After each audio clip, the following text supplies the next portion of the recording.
Se vos parece, continuamos, entón, máis que nada para non ir acumulando así retrasos que despois castigan a última parte da mañá e non é xusto. Entón, comezamos, isto vai ser un coloquio con especialistas neste ámbito educativo, na formación profesional. O título do coloquio é Formación profesional, experiencias educativas e mercado laboral. Entón, imos falar da realidade, pois, precisamente deste ámbito educativo, da formación profesional, coas 4 persoas que me acompañan na mesa, que son todas docentes, e de familias profesionais diferentes. Como os do ámbito educativo somos sempre moi didácticos, eu non sei se cadra non hai moito coñecemento entre o público de como está na actualidade a formación profesional, por iso fixen un par de diapositivas por se axudaban a entender o que os conceptos dos que se van a estar falando aquí para que a xente non se perda. Entón, a formación profesional está dividida en familias profesionais, dentro de cada familia profesional hai graos e despois, en cada grao, hai módulos, que serían, no que é outro tipo de ensino, que son as materias, as diferentes materias. Ali chamanlle módulos. Entón, familias profesionais hai moitas, bueno, estas son as da Comunidade Autónoma Galega, a ver se me equivoquei en algo, os da mesa que eu non son de formación profesional, xa me corrixirán, xa me puntualizades. Entón, son todas estas. Neste momento, na mesa, temos o conxunto de familias profesionais que hai. Na mesa temos representación de 3 familias profesionais. Está aquí ao meu lado, está Mamen Teijido, que é dos servizos sociocomunitarios, socioculturais, xalín comunitario, socioculturais e atención á comunidade. Ao lado está Carlos Blanco, que é de electricidade e electrónica. A súa beira está Manel Oliveira, que é de hostelería e turismo, e, por último, está Marina Quelle, que ela dá un módulo que é transversal en todas as familias profesionais, que é o de formación e orientación laboral. Entón, esta é un pouco a composición. Os diferentes graos son básico, medio e superior, dixeno ben, non? O medio e superior, seguro que lle escoitastes a gente, ou estendes algún coñecido, familiar ou parente ou veciño que fixo un ciclo medio ou un ciclo superior, desto oides falar.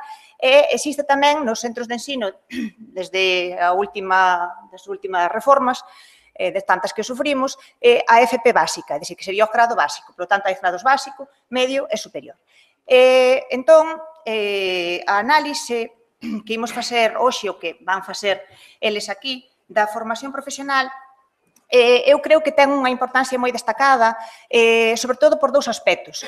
Porque a formación profesional é un deses ámbitos da educación do que casi nunca se fala, porque está aí, pero todo o mundo fala de infantil, de primaria, de secundaria, de problemática, pero a formación profesional como que queda aí escorada, non se sabe moi ben que é o que pasa con ela.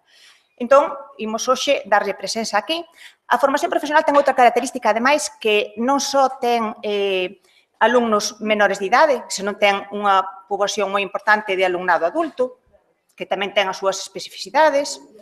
E despois, hai unha cuestión que é tamén para min fundamental, que é a súa relación estreita e directa co mundo profesional. É dicir, cando se fala de a normalización lingüística no ámbito económico, no ámbito empresarial, falase así como dunha cousa que non está na que non ten nada que ver a xente que o forma. E a xente que o forma está formada. Está formada, maioritariamente, en moi grande medida, non todos os que están nas empresas son universitarios. Hai moitísima xente que traballa polo mundo adiante que está formada dentro da formación profesional regrada. Entón, con isto así sobre a mesa, eu quería comezar presentando un pouco máis as persoas que me acompañan, que teñen en común, ademais que tentan, todas elas pretenden, e imos ver, se nos contarán como conseguen máis ou menos dar as súas aulas en lingua galega. Son tres persoas, son das persoas que temos aquí, tres delas teñen como lingua inicial o galego, as tres que están da banda de alá. Mamen é unha persoa que foi educada en castelán, a súa lingua inicial é o castelán e adquiriu o galego despois máis tarde, na época da universidade. Todos eles recibiron formación, na súa formación primeira en castelán, aprenderon pois, tanto no instituto como despois na formación posterior en castelán. As dúas mozas que están na esquina da mesa coincide que son tituladas en psicoloxía.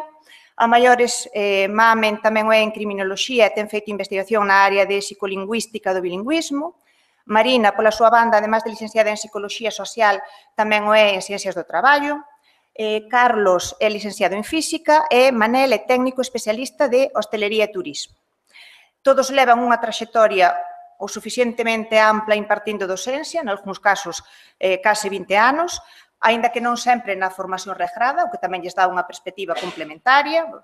Mamen estivo na Confederación de Empresarios de Ourense, ou Carlos deu cursos no Plan FIP, no que aquela era Plan FIP, que agora chámase de outra maneira. E tamén teñen en común que todos estiveron en varios centros, polo país adiante, movéronse por centros diferentes, o que tamén lle dá unha perspectiva variada. Teñen tamén, neses centros que estiveron, maioritariamente estiveron en contornos urbanos, están en contornos urbanos. Tamén habería que aclarar que neste momento nas áreas urbanas ou máis poboadas é onde están os centros integrados de FP, están en áreas urbanas, isto tamén ten unha característica específica, aínda que en centros que están espallados polo rural teñamos en moitos deles un ciclo formativo, normalmente un, con moito dous. Ben, imos a entrar en fariña e imos falar pois, dos módulos que imparten, que poden variar nalgúns casos, e casi xa lles vou dar a vos, a eles e a elas, para que, de paso que van falando un pouco, os van explicando de que, é dicir, que materias, que son os módulos, en terminoloxía FP, imparten, pois que vayan contando un pouco tamén en paralelo en que lingua dan as aulas, deron, están dando, poden dar, e un pouco cal é a lingua dos materiais, así de forma xenérica, dos materiais que utilizan, aínda que despois nos materiais vayamos a fondar máis adiante. Vale, empezades, ben que irades. Ana, queres ti xa? Vale, estou aquí. Bueno, bo día. Eu este ano estou impartindo docencia no CIFP A Xunqueira, en Pontevedra. É o primeiro ano que estou ali, porque estuve anteriormente en Pontevedra, pero estuve no IES, non IES. E a verdade é que a diferencia entre traballar nun IES e nun centro integrado de FP é tremenda. E de cara ao galego, moito máis. Eu dou clase en todas as modalidades, Tina non dixo, nós temos modalidade ordinaria, que son as clases de mañán en horario normal, como digo eu. Dou clase en modular para adultos, que é horario de tarde e noite. Dou clase en unha modalidade nova que é en distancia, eu teño 50 alumnos en distancia, aos que non vexo máis que o día do exame, e son coordinadora no centro dos cursos AFD, que tamén se imparten os antigos cursos FIP, que tamén se imparten nos centros integrados de FP. Eu coordino os cursos de formación dos servicios socioculturais e a comunidade. Eu teño unha barrida de todas as modalidades e de todo tipo de alumnado. O meu alumnado vai desde os 17 anos hasta os 58, que é a alumna con maioridade que teño. Dou módulos no ciclo superior de educación infantil, vou vos dicir o nombre porque son moi bonitos, dou autonomía persoal e saúde infantil, e dou no ciclo medio de atención a persoas en situación de dependencia. Aí dou organización, que é a legislación basicamente, dou un módulo novo que é teleasistencia, que son estes botonciños que levan as persoas maiores para que se lles atenda. Eu imparto toda a docencia en galego, excepto a de distancia, porque por defecto non hai ningún tipo de material, os materiais son de ministerio, entón, aí temos unha batalla importante co tema galego. Eu imparto todos en galego e o meu alumnado fala todo en castelán. É a primeira vez na miña vida que teño problemas co idioma, ca lingua, nunha aula, o sea, que me chegan a dicir que non me entenden. Entón, a primeira vez que me dixo que non me entendía unha alumna, pregunteille de onde era, e me dixo que de Monteporreiro. Dixen, pois mira, a verdade é que sendo de Monteporreiro non vou a cambiar a lingua. En en segundo de dependencia, que os ciclos medios, o alumnado é máis galego falante que nos superiores, é así. De 22 persoas, teño 4 que falan galego. Na noite, nos adultos, de 23 persoas, teño 2 que falan galego. E en distancia, de 50, teño 0 patatero. Todas as consultas, todos en castelán, non? Non uso libros de texto, vale? Eu fui elaborando os materiais, non me gustan os libros de texto, ademais, non sei se noutras familias, pero na nosa concretamente, Galicia ten a competencia exclusiva, entonces toda a legislación é autonómica, e os libros non sei exactamente por que os nosos, a nosa familia, a legislación sempre é a de Aragón. Entón non nos fai así moito apaño a legislación de Aragón. Eu levo anos traballando en FP, entón, bueno, teño material propio, teño todo en galego e eu traballo co meu material. E creo que así de entrada, non? Xa está, porque de materiais falamos despois, así que paso a palabra aquí a Carlos. Hola, bos días. Bueno, eu dou clase no CIFP Politécnico de Santiago. Dou 3 módulos este ano. Un chamase Técnicas e Procesos en Instalacións Eléctricas, outro chamase Sistemas Secuenciais Programables e o terceiro Sistemas de Potencia. Tamén teñen uns nombres moi agradecidos. Os 3 módulos son de ciclo superior e a maior parte do alumnado que teño pois son todos xa alumnos maiores de idade. Teño falando en galego en clase máis ou menos 50-50. Falando, despois a hora de facer os exámenes, cada un fai os exámenes, xeralmente fano en castelán, non sei por qué, porque as preguntas poñas en galego, pero bueno, eles suelen contestar en castelán, pero despois na clase sí que suelen interactuar bastante en galego. Os materiais que teño son de elaboración propia, o que pasa que nos, como utilizamos moitos dispositivos eléctricos ou electrónicos, equipos e demais, todo o que é manuais de funcionamento, de instalación e demais, xeralmente veñen en inglés, en alemán e algún en castelán. En galego, de momento, non temos nada. Despois, para elaborar o material, pois, fundamentalmente o que fago é utilizar algún libro de texto de referencia un pouco para ver por onde van os tiros e a partir de aí vou elaborando o material todo en galego. Temos como unha base moi importante que temos que cumplir, que é a legislación das instalacións eléctricas, un reglamento. Ese reglamento, se o descargamos, que é o que suelo utilizar eu do BOE, podemos descargar a versión en galego, pero a partir de aí todas as actualizacións que saliron, todas as guías técnicas de utilización, esas veñen todas en castelán. Pues, bueno, procuro un pouco adaptar, resumir, ir elaborando así o material en galego. Sí. Bueno, vos, Manel, eu este ano estou nun centro de educación especial en Coruña, vale, María Mariño. Veño un centro integrado. Vou falar un pouco máis do centro de educación especial, que é o que estou, porque creo que é o máis distinto, bueno, é moi distinto. Eu dou 3 módulos: aprovisionamento de materias primas, preelaboración e técnicas de elaboración. Bueno, nós non temos absolutamente nada en galego, vale? Ningún libro de texto, ni nada que veña en galego, non hai nada. Está todo en castelán. O material co que traballamos está feito todo por compañeiros dos centros. En hostelería coñecémonos casi todo, levámonos bastante ben, entonces compartimos o noso material, porque as nosas asignaturas, o 90% dos casos dámolas todos en galego, e non temos ningún material, absolutamente ningún, do que podamos tirar.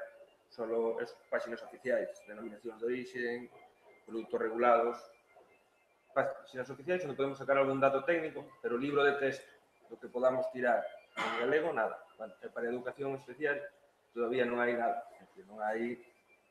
As programacións están rematándose todavía, é dicir, non temos nada en galego, nada.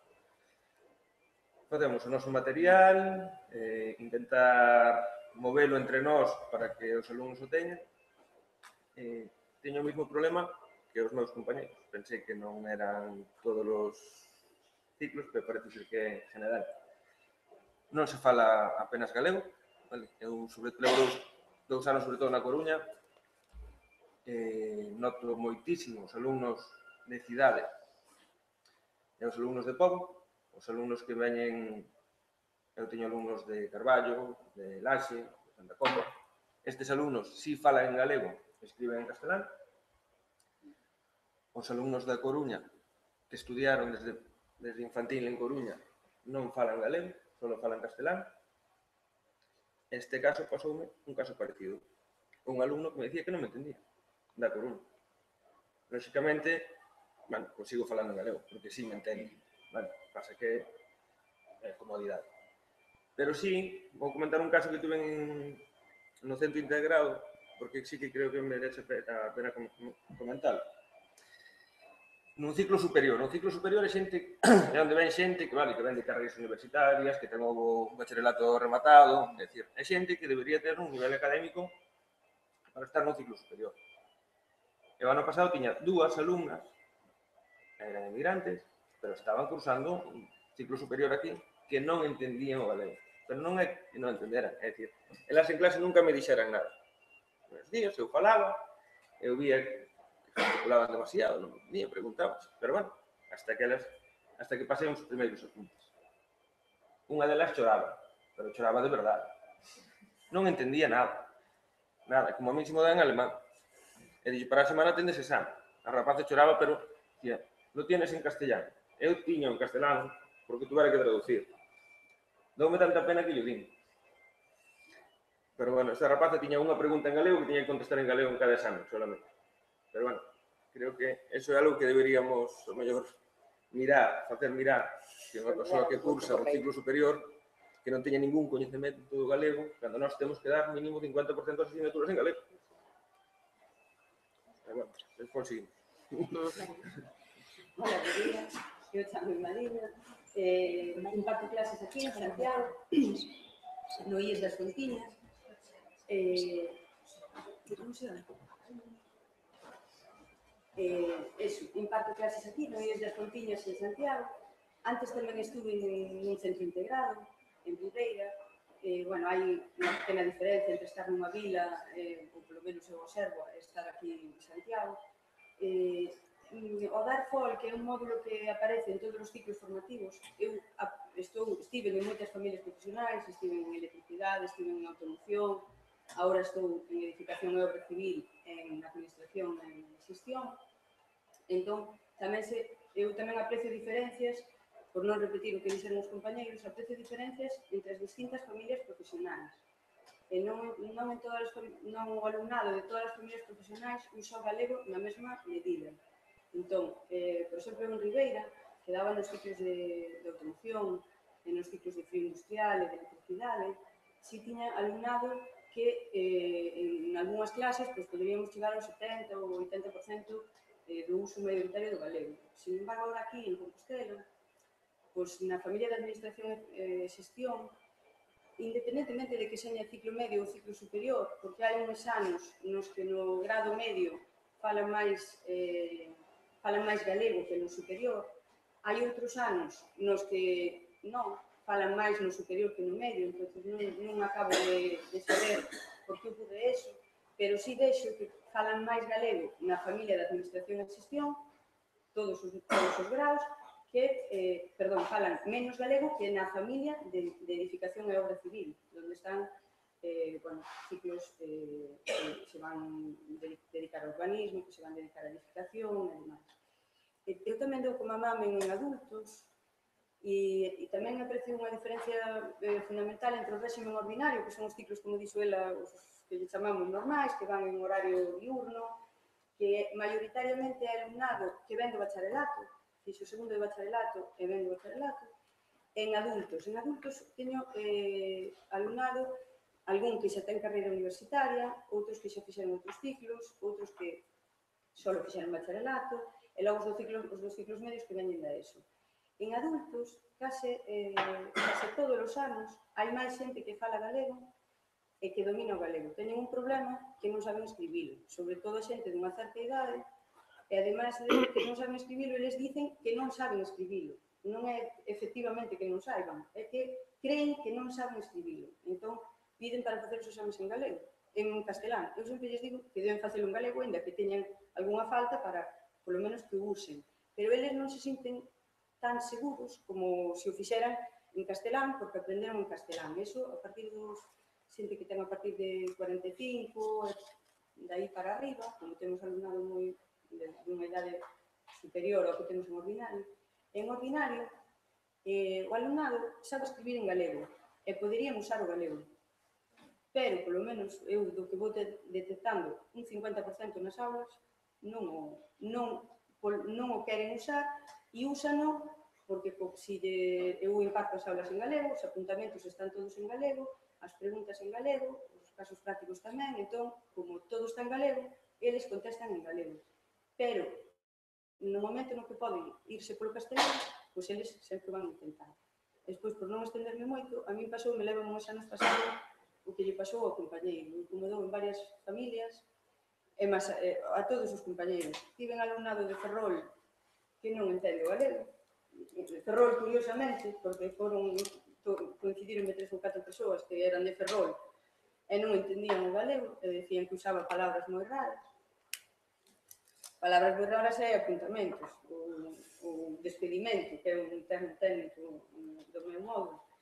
E despois tamén tuve alumnado, iso xa levo tamén en Ribeira, tiñamos alumnado que viña de fora e que non entendía o galego. Hasta hai 5 anos ou así, eu non tivera alumnado reaccionario que se negara a falarme en galego ou que me pedira expresamente que non dera as clases en galego. De hai 5 anos para aquí, pois, bueno, este curso non me pasou, pero sí que me pasou. Vin alumnos e alumnas disgustados, que maestra, preocupados porque non entendían, pero tamén tiven algún alumno reaccionario, que non quería que impartíramos as aulas en galego porque creía que debían ser en castelán. E eso, bueno, pois era unha cousa tamén, non sei se aos compañeros lles pasou algunha vez. Eu imparto un módulo de FOL e imparto este curso non, pero impartimos un módulo que é Empresa e Iniciativa Emprendedora, que en principio intentase explicar como facer un proxecto empresarial e crear unha pequena empresa. E no módulo de FOL falase de legislación laboral, de prevención de riscos laborais e de orientación ao emprego, como acudir a unha entrevista, como facer un currículum vitae, etc.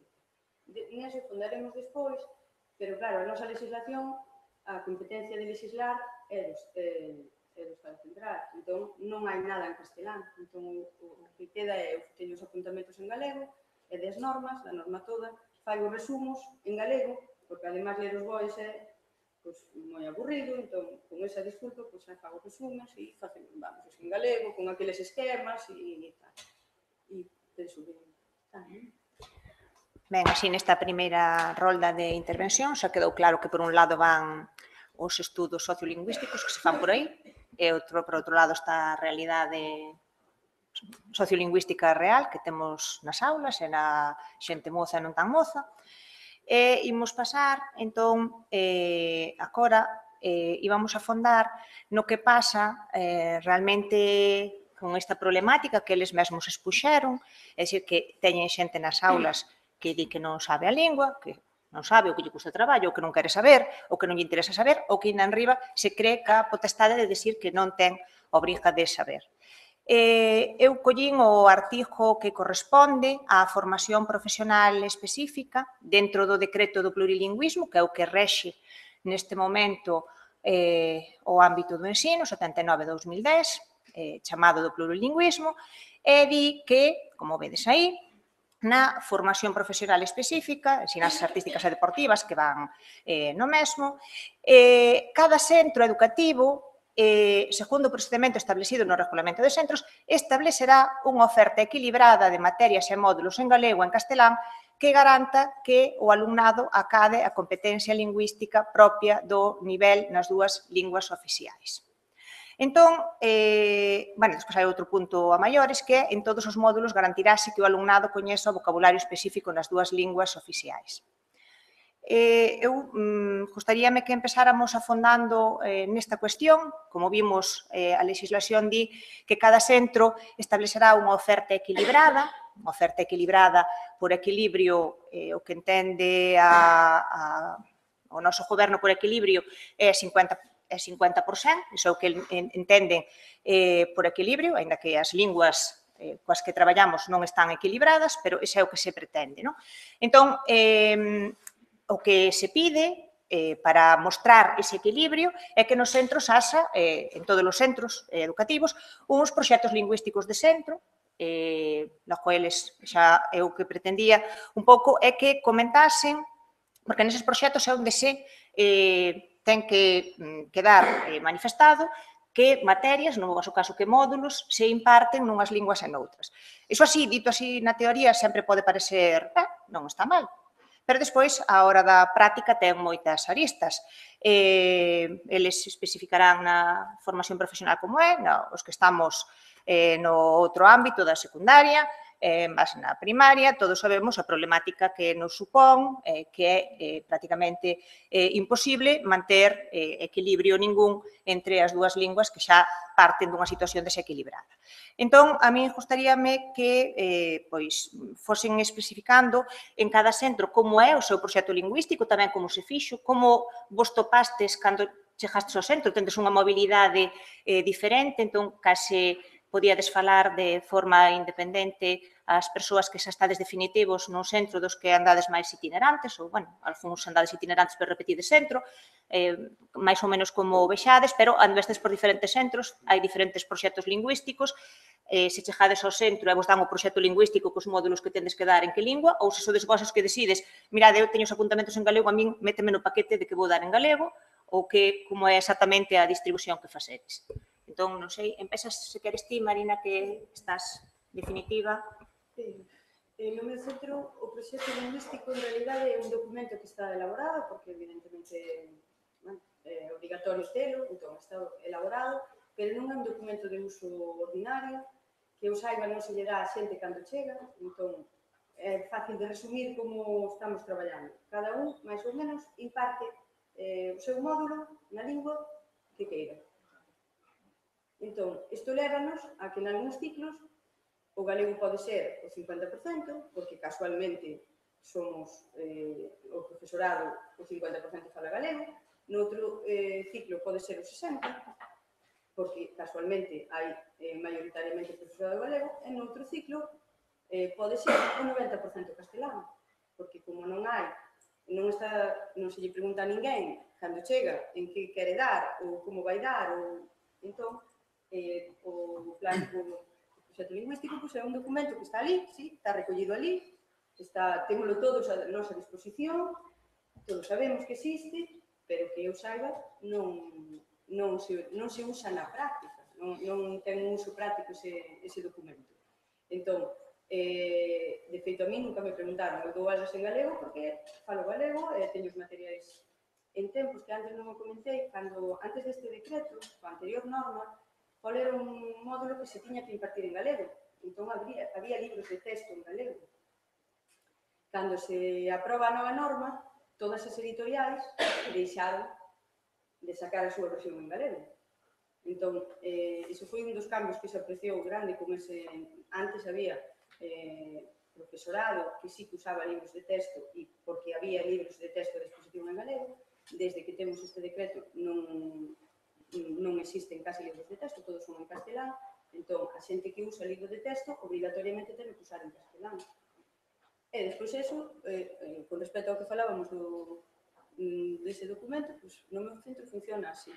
Cando, noutros centros que estiven, ainda non había o famoso documento, entón tiñamos que impartir obrigatoriamente en galego. Éramos uns módulos, digamos. Bueno, sigo eu que son o caso contrario, eu son interino, eu chego ao centro, eu non son parte do centro, eu chego ao centro, o curso empezo o día 15, eu chego o día 14 ao centro, dinme que asignaturas dou, que módulos dou, que horario teño, e nada máis. Todo isto, tuve que facer un máster en tal, e aprendín todo isto. Pero levo anos dando clase. Eu non sabía que había un plan lingüístico, non sabía, porque se non te din, non sabes. Ti oes falar, eu sabía que podía dar clase en galego, falo galego, son galego falante, síntome máis cómodo, creo que é necesario, creo que o debo facer, e fago. En ningún centro que estuve, o vin, nin me enseñaron, nin me preguntaron. Creo que non digo nada máis. É verdade, estuve en centros integrados, sabes que teóricamente son lo nova máis del FP. Ai, somos a caña. Bueno, se queredes, sigo eu anduve por varios centros, entón, cada vez que chegabas a un centro, pues, normalmente non che di nada. Che tocouche dar estas materias, dalas, eu dounas en galego, creo que igual que todos que estamos aquí, porque creemos que é necesario dalas en galego, e punto. Solo nun centro, no Barco Valdeorras, me preguntaron en que idioma vas dalas os módulos, e xome, pues, en galego. E xa, ben, porque eres dos poucos e así a ver se conseguimos cumplir a legislación. Xa, bueno, estamos bien. Agora levo 4 anos aquí no Politécnico de Santiago, entonces, cando vin o do proxecto lingüístico, dixo, bueno, isto como é un centro integrado e teñe unha normativa así un pouco moi peculiar, vou mirar se o hai. E na normativa di que o ten que haber. Non me enseñaron, non sei se o hai ou non. Aquí o funcionamento é un pouco peculiar. Unha vez que pasa o primeiro mes de curso, máis ou menos, o xefe de estudios colle a cada tutor, danos un documento co nombre dos profesores que formamos o equipo docente, módulos que dá cada un e as horas. E dixe, bueno, tens que irlle preguntando a todos os profesores e dicindo se dan os módulos en galego ou en castelán. E xa che procura que haxa 50% e 50%. E o se non hai, ti procura. Vas preguntando. Hai anos, xeralmente, encontrome co problema de que somos máis os que damos en galego. Se hai algún que ten que mentir. Bueno, pues ti poñemos que das en castelán. Bueno, vale. Estes anos había un profesor que daba módulos que tiñan bastantes horas e que era de León, entón el daba en castelán. Dixo, bueno, aí xa estamos ao lado. Xa vamos ao 50-50.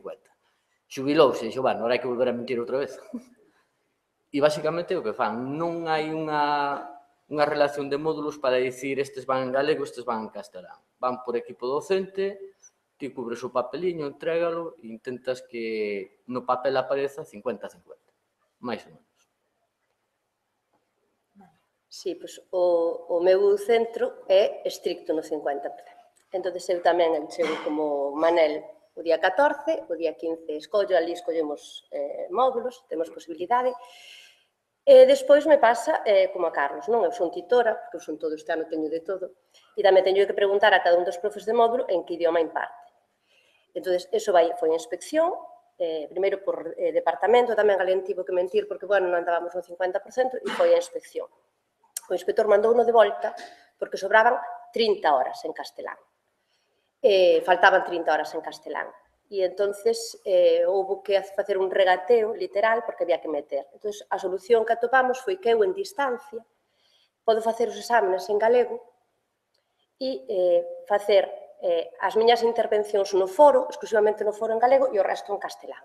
E entón xa non salen as horas. Son exactamente o 50% en galego e o 50% en castelán. Entón, cando venen as auditorías ou entra o señor inspector pola porta, eu non teño que recordar en que idioma teño que dar as clases, porque os meus módulos os teño en galego, pero teño compas que lle tocaron en castelán e que teñen que cambiar, ou ao revés, xente que dá as clases en castelán que te tocou en galego e ten que empezar a falar galego.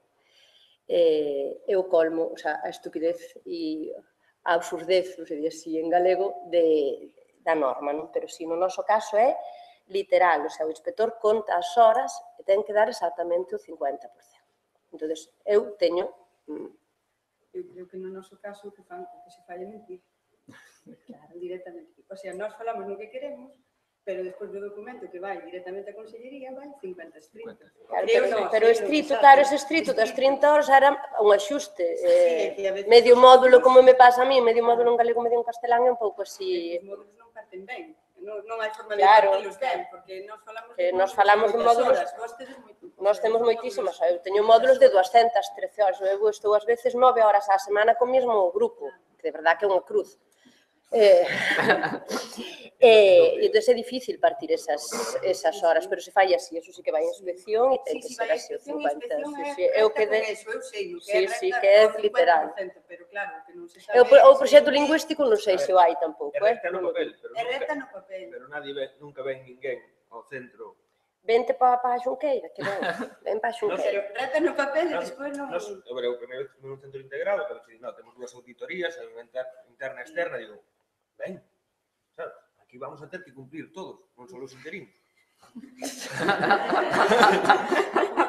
Punto importante. Non, da igual, da igual, eles como se saben como vai tamén a inspección. Hai auditoría, vale. Se pas auditorías danche unha guía de documentación que tes que ter e tes que ter a documentación. Aí nadie se pregunta se das en galego, en castelán, non che ven a mirar se tes material ou non. Te entregas a túa documentación, está ben, está correcta e para diante. Eu creo que os esforzos están mal feitos, porque todos os informes e todo que nos integrados hai que facer 1 millón deles, todo está en galego, todo está traducido. Hai unha parte que sí está feita, pero hai outra parte que creo que é máis importante, que é a docente, que son os nenos e nenas e alumnos e alumnas, que teñen olvidado, está totalmente olvidado. Ben, entón a iso íamos, non? Porque unha cousa está o papel, esa oferta equilibrada, que hai que facer números para que encaixen os números que se lle mandan á consellería, e despois cada un xa quedou claro como ten que resolver. Pero claro, temos que, aí tamén di a legislación, que o alumnado coñeza o vocabulario específico, que hai que garantir que coñeza o vocabulario específico, e tamén dicía a legislación que acade unha competencia lingüística. Entón, retomamos o tema dos materiais, polo que xa comentabades aí antes do decreto 79/2010, por exemplo, a materia que daba Mariña, formación e orientación laboral, era obrigatoriamente había que impartilo obrigatoriamente en galego. Iso ten unhas consecuencias, cando hai materias que se imparten obrigatoriamente, iso que tanto levou a que se impón o galego e tanto levou a tantas cuestións das que xa non compre hoxe falar aquí, pero que teñen estas consecuencias, porque cando hai materias que se imparten en galego, hai materiais. É dicir, se é obrigatorio impartir determinada disciplina en galego, hai materiais para ela. Se non o é, non os hai. Porque os materiais estatais, as editoriais, obviamente, compénsalle editar en castelán e, por suposto, deixa de haber materiais específicos, pero pasa en formación e orientación laboral como pasa en latín. É dicir, na secundaria, pode no meu centro dicir, no proxecto lingüístico pode poñer que o latín está en galego se non temos materiais, non é o mesmo.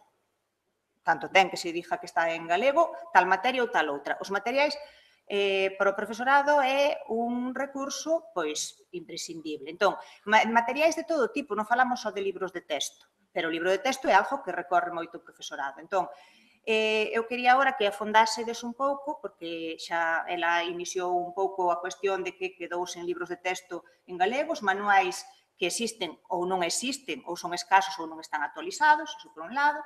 Entón, tendes que vervos en elaboración propia de material, en algúns casos xa fostedes comentando. Gostaríame que afondarades un pouco como facedes, que vos supón elaborar material, a parte de traballo, claro, eso cae de queixón, non? Se teñen que elaborar, que recursos e mecanismos tendes de axuda, pois, grupos de traballo, que tipo de axuda hai desde a consellería ou desde algunha parte para axudarvos a elaborar materiais en galego, e que receptividade, que tamén vai un pouco enlazado co que falaste desde o alumnado, que receptividade ten o material en galego. Se cadra tamén podedes sumalo en relación á formación previa que tiñades vos en canto a vocabulario específico, non sei se no caso da hostelería ou da electricidade ten así máis presenza, non? É dicir, a vosa formación se cadra tamén influe un pouco en todo isto. Entón, empezades quen queira. A ver, volos dous, sí, que tendes vocabulario máis específico se cadra. No noso caso, contrario, non? É dicir, danos moito máis traballo. O noso vocabulario específico, en hostelería, a maioría é francés, bueno, é dicir, todos os técnicos proceden de outra lingua, e, bueno, vámonos adaptando, van saliendo cousas, e nós os vamos reciclando. É complicadísimo, vale? O linguaxe técnico traducilo, imagina, un soté, unha sartén de cobre. Non vale sartén de cobre, porque non é exactamente unha sartén. Entón, sigue sendo soté. Mantemos os nombres técnicos e o que facemos. Non hai vocabulario técnico en galego. 100% galego.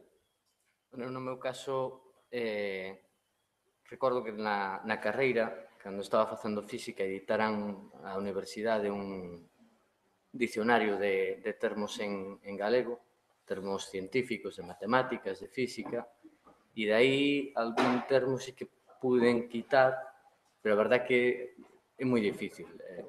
Hai palabras que sí, hai termos que sí, pero algún alumno fala dunha trade e dice, iso que é? Dice, pois é ese taladro que está aí ao fondo.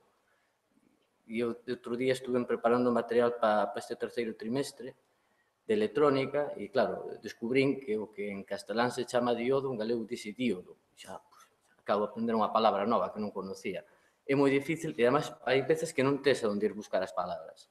Ti tes un material, ti queres poñelo en galego, empezas a buscar nun dicionario, en algún traductor, que, bueno, ás veces tradúceche e ás veces ponche cousas que diste, no, isto non é. E a verdade é que é moi difícil. E despois, sobre a marcha, cando por fin encontras un termo en galego, despois teño que traducir aos alumnos a castelán moitas veces, porque non entenden. Pois en galego e dice, que é? É isto. En castelán dice así. E sigues explicando en galego. Dice, bueno, a ver se polo menos se quedan ca relación entre a palabra en castelán e a palabra en galego, que consigan asocialas. Pero a verdade é que é moi difícil. É moito traballo, e ademais non hai sitios onde ir buscar eses termos realmente. Sobre todo os que son máis científicos, máis técnicos, son complicados atopalos. Estos específicos, o problema é que despois nos volven nin a escoitar nin a ver. Claro. Sabes? É dicir, é un traballo que nos durante o curso, o anos, 2 anos, estás machaca para que cambien algún termo, e depois eles non volven a ver. Ningún cartel, no meu caso, ningún restaurante, ninguna tenda, non volven a ver ese término, nunca. Entonces, queres que o sepan, bueno, decía Carlos, polo menos, que asocien a palabra, pero tampouco, sabes, necesitamos axuda. Eu creo que necesitamos tamén un pouco máis de algo de axuda para que nós podamos, que o noso traballo despois teña algunha recompensa, que non se tire, que non sea traballo perdido. En canto aos materiais, comentades alguma cousa? A elaboración de materiais? O material non hai, bueno, a partir das licencias de formación da Consellería, sigue habendo, bueno, varios grupos de traballo na miña familia profesional, polo menos, que están elaboranse basicamente programacións, que as programacións da FP son peculiares, a través de plataforma non teñen nada que ver, non cas que usades os de primaria, os de secundaria, todo moi estándar, a marxe a maniobra. Entón, se hai grupos elaborando, sobre todo, programacións, é desenvolvemento de unidades didácticas, pero esas unidades didácticas, digamos que é como unha base que a min, personalmente, teño unha forma de traballar peculiar. Eu intento traballar por proxecto dentro do que o currículo me deixa, que me deixa moi pouco. E entón, estes materiais tan estándar que digamos que delimita a propia programación de FP, pois me dá pouca marxa. Eu minto moito nos auditorios. Poño 90, porque se pos menos de 85 tens que facer un informe, e se lle teño que explicar ao inspector que eu non traballo con libros nin con apuntes, que o meu alumnado non ten un papel nin un bolígrafo, non? Traballo a través de aula web, pero non a da Consellería, que funciona fatal. Entón, minto moito nas auditorías nese sentido. O material no meu caso é propio, partindo de que a legislación é propia.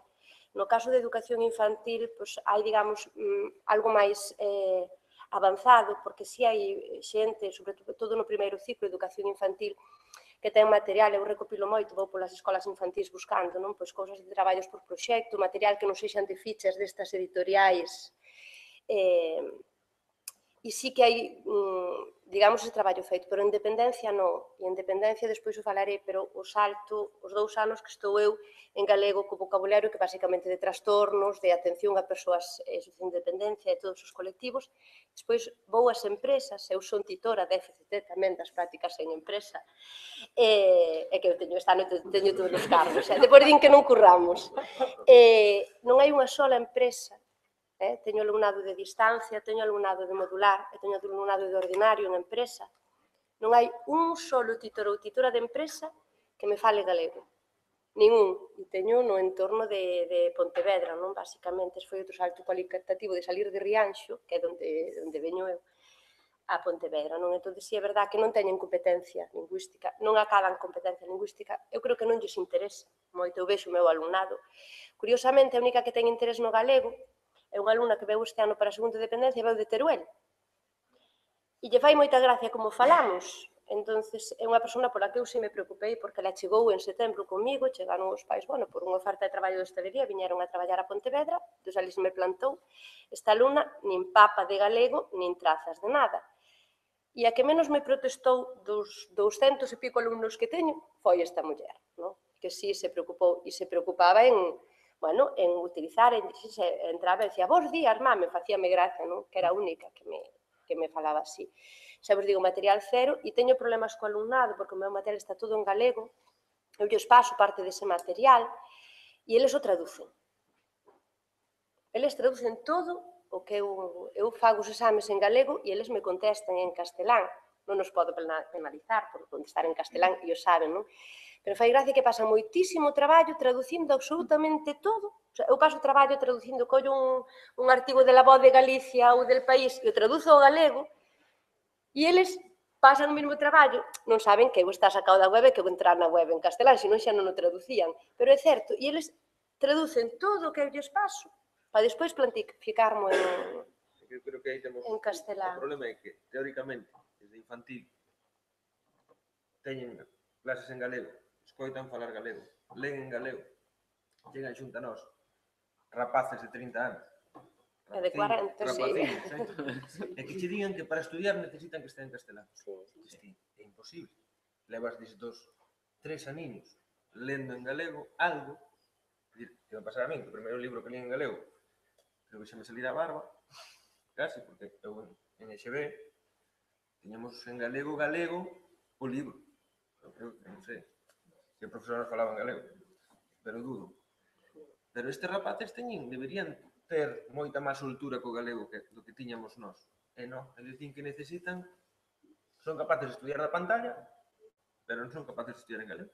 Pero eu creo que parte é pola falta de interese que ten, non lle acaban de ver todo, bueno, cousas que non é o tema desta mesa, pero eles non lle ven a utilidade. Nós, cando mandamos facer currículums, eu teño que obrigalos a facelo en galego.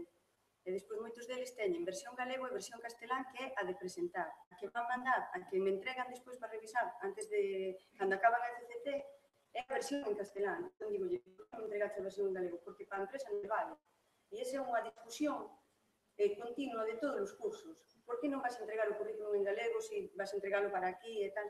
E esa é unha discusión permanente todos os anos na aula, e fan ese traballo que di Mame, que eu despois sempre me río deles, digo, pois moi bonito, o sea, tedes todo feito, en vez de poñervos a estudiar ou a preparar ou a facer este traballo ou este caso práctico, botastes pois X tempo, porque a eles levalles tempo usar o traductor.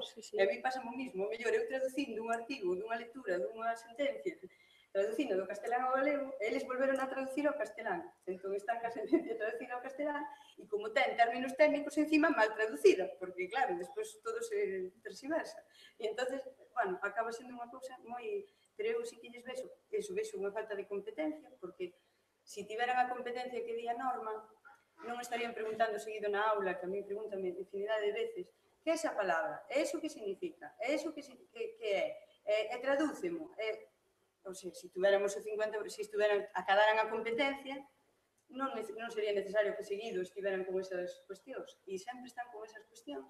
E despois eu vexolles moito esa falta de... Se se educaron en galego e deberían dominar o galego mellor do que o dominamos os de outras xeracións, por que non o usan? Non lle ven a utilidade. E moitos dinche que non son capaces de... que non entenden. Sin meternos a... Pois a mí pasoume tamén moito de Mame. Eu xente moi agradecida que non era de aquí, que era de fora, que quere aprendelo, que se esforza por falalo, que non quere nunca que lle fales, que sempre quere que lle contestes todo en galego, ainda cando non entende, di, non, pero repíteme outra vez en galego, e que intenta pronuncialo ben, moi agradecida. Xente de fora, non xente de aquí, non xente, vamos, do país, xente de fora. Pero é curioso.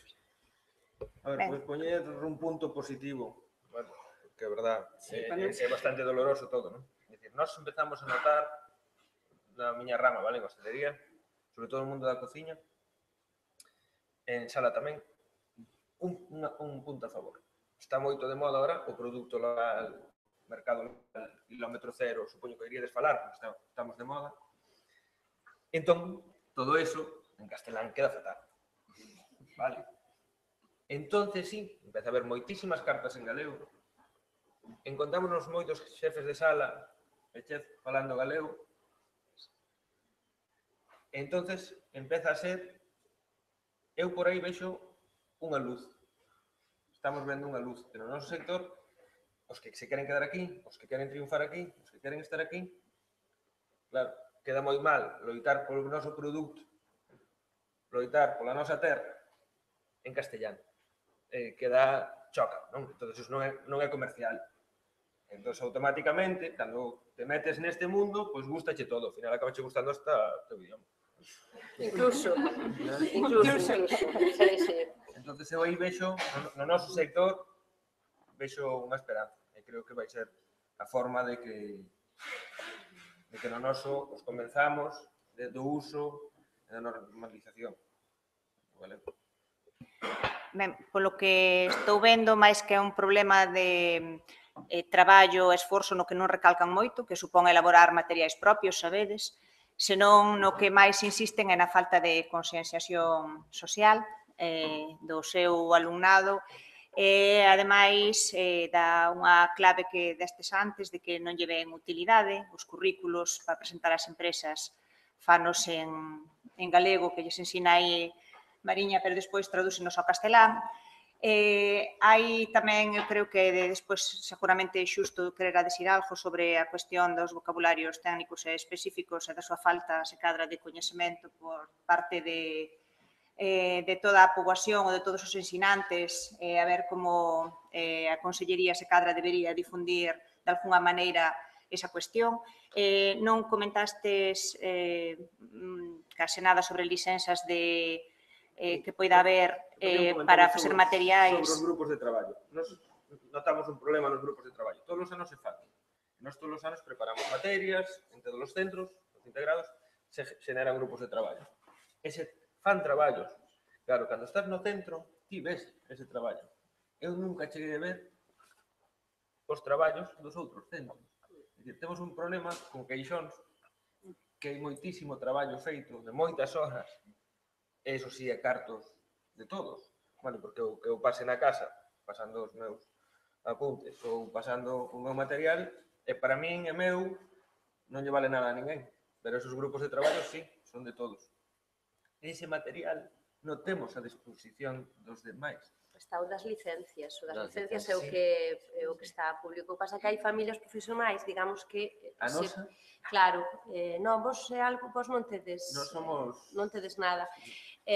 Na nosa, por exemplo, sí, porque a falta de materiais en sí fixo pois que proliferaran, non, digamos, estes grupos de traballo, porque é certo que en servicios socioculturais a comunidade hai un grupo de xente que está moi concienciada co galego, moi concienciada ca falta de uso do galego pois en centros residenciais, en intermedios, nas escolas infantís, o sea, a min se me cae alma aos pés ir ás escolas infantís, as exgalescolas, as galiñas azuis, é que non se fala unha palabra en galego, nin as educadoras, nin os pequenos. E eu, efectivamente, o choque meu en Pontevedra é total, porque eu son de Ares, cerca de Ferrol, a min educaronme en castelán, non tiña galego na escola, non tive en galego en Buve, eu creo que era ilegal hasta Cou, non tiña nin galego, ninguén me falou en galego, nunca na vida falaban meus avós, pero a nós nos falaban en castelán. Entón, eu era galego falante, hasta que cheguei a Santiago e descubrí un outro mundo, non? Para min o galego era unha lingua que estaba nos libros, pero vamos, de reliquia, unha cousa casi de arqueoloxía, non? Teño moitos anos tamén e agora é de outra forma. Pero sí é verdade que o choque de Pontevedra, a mí me recorda moito cando estaba no instituto en Ferrol, porque a mí me fai gracia comentar unha alumna, non? Que é das que me protesta sempre. Mami, é que chegou a dicirme que lía moito porque falaba moi raro. E dixo que, claro, es que yo no te entiendo nada de lo que me hablas. Pero bueno, yo creo que eres buena profe porque se te ve así ganas, non? E lle dixen, ela é de Pontevedra, non? E lle dixen, pero, a ver, fulanito, digo, é que ti tiñas que facer un esforzo. Pero aquí ya gobierna el bloque, que máis quieres? Entón, si esa é a resposta, non? Unha persona de 30 anos respecto do galego, dis, pois apague e vámonos, vale, pois me voy a pasar al castellano de distancia, e esa é, non? é unha cidade como Pontevedra que, bueno, que parece que vamos avanzando e eu creo que non avanzamos en conciencia. O sea, o galego non é cultura, non é parte do patrimonio. O galego é algo que falan 4 palurdos da aldea, porque unha das miñas alumnas, que é de Ribeira, que ahora vive en Pontevedra, ríense literal na aula, que eu me poño como unha hidra, porque di, pensín que tal cousa, e digo, temos aquí o resto de Shakespeare falando en castelán, porque ni siquiera falan ben castelán, porque ao final o que falas é un pouco castrapo, porque todos empregamos palabras que non son.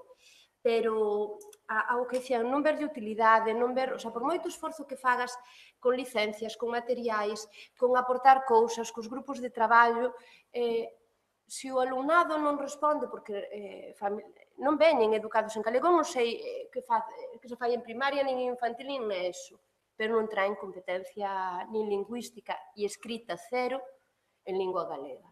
Cero. O sea, me dá moita pena, porque eu vim currar, eu traballei con Tina varios anos, e sei que os profes de lingua e literatura galega curran, pero é como o noso curre, non se perde despois na inmensidade do océano do alumnado. Eu no meu caso participei en 2 grupos de traballo e sí que é certo que despois ese material non o atopas, porque o material que nos elaboramos non o topei nunca por ningún lado, pero o material das licencias sí que se pode acceder a él, e despois moitas veces atopei material nas páxinas web, nas aulas virtuales dos Cefores ou do CAFI, aí sí que hai de distintos cursos que se van dando, hai veces que atopas algún material que, ainda que o curso este, digamos, con clave de acceso, o material sí que está de acceso libre. E por aí podes atopar algún material ás veces. E, bueno, polo menos axudache algo ahora elaborando os propios materiais para porque ao non haber libros de texto ni nada en galego, bueno, pues, polo menos intentar buscar, pero é difícil. Ás veces é difícil porque buscas nun lado, buscas no outro, xusto da materia que ti das non hai, da que dá o teu compañeiro que a dá en castelán e diste mala suerte, e é un tema complicado ás veces.